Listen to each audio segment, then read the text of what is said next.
Hello and welcome to June 30th, where we're reading 1 Chronicles 15 through 17. Now, these chapters cover the faith of David as the ark is finally moved into Jerusalem, solving that cliffhanger from last week. The ark is moved in. David is thankful for that, and then he expresses a further form of faithfulness in God. He wants to build the temple for God. He wants to build God a house, and God says no, ultimately, but there is a profession of faith from David and a profession of appreciation from God, as it were. If you're interested in a more detailed breakdown of these chapters, you can always check the written page for further notes.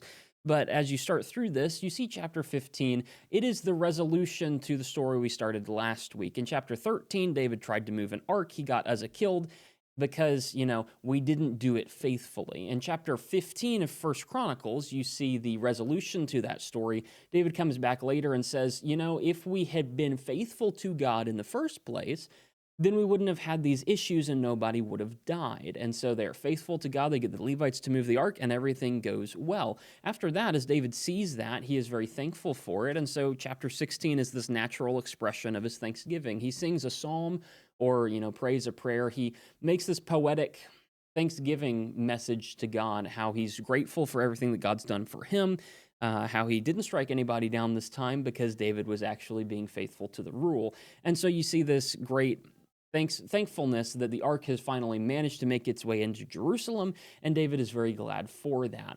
Now, as you get into chapter 17, David's gratitude starts to extend, and he starts to notice, we've got the ark in Jerusalem now, but the ark lives in a tent, and I live in a very nice house. And it seems unfair for me, the human, to live in a nice house while God just has a tent.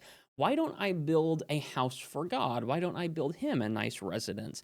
To which Nathan the prophet says, sure. And then Nathan the prophet later on, actually receiving a message from God, says, no, that's not a good idea. Let's not do that right now. God appreciates your heart, but he doesn't want you to engage faith like that at this moment. He wants your son to do it. He'll let your son Solomon do it, but you won't be able to. It's very similar to 2 Samuel chapter 7. So we've seen a lot of these ideas before, but hopefully as you read through 1 Chronicles, it's a good recitation and a good little expansion to point out a couple of extra details in the story.